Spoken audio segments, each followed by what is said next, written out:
Sanusi. Hebat betul lah Sanusi ini. Memang dia ni hobi berkaraoke. Hobi berkaraoke. Aduh. Coba kalau Anwar yang berkaraoke. Cuba kalau Zahid yang berkaraoke. Cuba kalau Anthony Loka, Lim Guan Eng yang viral berkaraoke.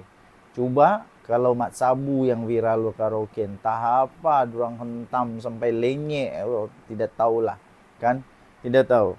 Tapi ini sampai PU Shed ni. Dewan Ulama PAS berbunyilah. Tegur Sanusi walau dia MB. Kata PU Shed. Penceramah bebas PU Shed buat kesekian kalinya. Ini kesekian kalinya nih menegur secara terbuka Menteri Besar Kedah, Datuk Seri Muhammad Sanusi Maknor.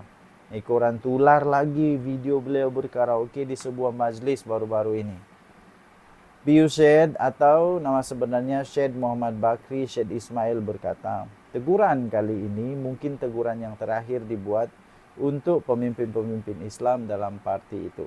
Katanya, adalah lebih baik sekiranya Sanusi berhenti dari menyanyi di tempat awam dan fokus kepada urusan-urusan menjaga kebajikan rakyat.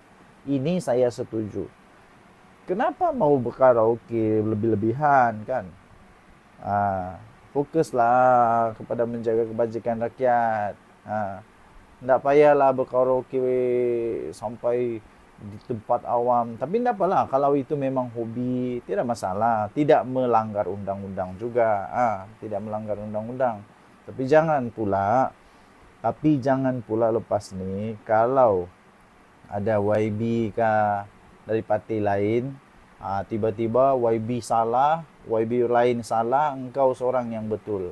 Yang itu yang kita mau elakkan. Walaupun menyanyi, orang lelaki tak ada masalah, tapi dia menjadi masalah bila mana ia dinyanyikan oleh pemimpin. Apatah lagi Datuk Seri adalah pemimpin yang dikenali sebagai Panglima Perang Perikatan Nasional, orang besar, jawatan kuasa PAS pusat. Saya ahli biasa aja, memang tak layak saya nak menegur, dia kata. Kemudian PU Syed lagi cakap, apa yang saya nak sebut, saya nak berkaraoke, buatlah sendiri-sendiri. Kalau nak berkaraoke, buatlah sendiri-sendiri dalam rumah. Tak payah tunjuk kepada masyarakat. Jadi dia kata, saya minta Datuk Seri tak payahlah, tak usahlah menyanyi dah. Tumpukan kepada urusan rakyat. Katanya dalam satu video yang dimuat naik di TikTok. Pada masa yang sama, PU Syed juga memohon agar Dewan Ulama PAS supaya tidak berdiam diri dan menegur kelakuan Sanusi yang dianggap tidak sesuai untuk tontonan umum. Kepada Dewan Ulama PAS dia kata, berbunyilah, bercakaplah, tegurlah, walaupun dia ini seorang menteri besar. Orang-orang bangsawan ini kita perlu tegur dia. Kadang-kadang mereka tergelincir, kita kena tegur, dia kata. Bagi kami, asatizah yang tidak ada apa-apa, ini nasihat kami. Datuk Seri tinggalkan benda-benda lagha macam ni. Tak perlulah menyanyi atas pentas. Tumpukanlah amal baik, baca Al-Quran untuk kita tonjolkan kepada rakyat, katanya lagi. Bagaimana dengan pendapat anda?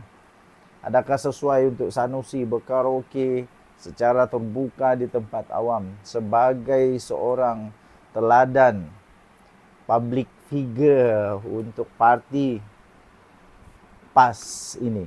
Apa pendapat anda? Tinggalkan komen. Jumpa lagi. Bye-bye. Salam sejahtera Malaysia, denyut nadi suara rakyat bergema di channel ini. Lahai. Inikah standard MP PAS? Beginikah standard MP PAS? Itulah. Balik-balik MP PAS ni kena balun habis-habis, cukup sampai lunyai. Inikah PAS standard adun-adun PAS? Inikah standard MP adun PAS ni? Aduh, pening kepala. Adun PAS di Pahang kena bantai, kena bantai selepas buat perbandingan dengan Terengganu. Lah, kenapa buat perbandingan dengan Terengganu? Ketua Pembangkang Dewan Undangan Negeri Dun Pahang dari PAS mengundang kritikan dan sindiran orang ramai gara-gara membuat perbandingan tidak betul dengan Terengganu. Datuk Seri Tuan Ibrahim Tuan Man yang juga ahli Dewan Undangan Negeri, Adun Ceka, mencadangkan supaya kerajaan negeri Pahang mewujudkan tabung kebajikan bencana Pahang seperti tabung kebajikan bencana Terengganu. Saya masih ingat lagi. Manusia ini juga lah yang pernah bagi pernah bagi ISO, dia kata. ISO pada manusia. Aduh, dibandingkan pula dengan Terengganu. Timbalan Presiden PAS itu berkata, tabung bencana Terengganu diperuntukkan sebanyak 1 juta pada tahun 2024, manakala 2 juta pada tahun ini. Beliau kata penerima Terengganu dah terima sebanyak 588,000 ringgit Malaysia melibatkan 679 penerima. Dia kata kita fokus kepada tabung bencana. Adakah kita nak buat atau tidak? Tak perlu meleret kepada perkara lain, tegasnya. Walau bagaimanapun, maklum balas daripada Exco Pertanian, Industri Asas Tani, Bioteknologi dan Pendidikan Pahang, iaitu Datuk Seri Muhammad Sofi Abdul Razak adalah mengejutkan. Beliau yang juga Adun Benta menyatakan tabung bencana Pahang sebenarnya sudah wujud. Sudah wujud dengan memberitahu jumlah peruntukan sejak tahun 2023 adalah lebih tinggi daripada Terengganu. Aduh, kantoi habis kena balun. Siapa suruh bagi bola tanggung. Tabung bencana Pahang, dia kata ini sindir habis lah. Nah, tabung bencana Terengganu 1 juta, 2 juta. Tapi tabung bencana Pahang, dia kata, tabung bencana Pahang hanya 7,6 juta. Orang mau upgrade, dia mau downgrade. Itu pada tahun 2023. Tahun 2024 tak banyak, 10 juta. Kesian betul lah Adun PAS nih. Macam mana dorang ni buat kerja? Di tempat sendiri pun tidak tahu. Lepas tu sibuk pergi tempat orang cari tai kinzir. Alamak, siap masuk sungai lagi tu. Pergilah sibuk tempat sendiri dulu. Ini tempat sendiri pun tidak faham, tidak tahu. Cuba pula konon nak samakan dengan tempat yang lain. Tahun 2025 kita cadangkan hanya 10 juta. Jelasnya dilihat dalam nada sinis apabila mengulang perkataan hanya. Aduh, kesian. Memang agak memalukan lah kalau kantoi macam begini.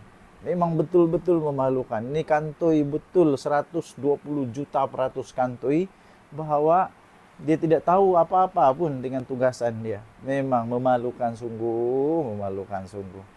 Tuan Ibrahim Tuan Man. Hairan juga lah kan. Tak apalah. Itu bukan negeri kita. Tak apa. Biar diorang urus negeri diorang lah kan. Begitu. Okey? Tinggalkan komen anda. Bye.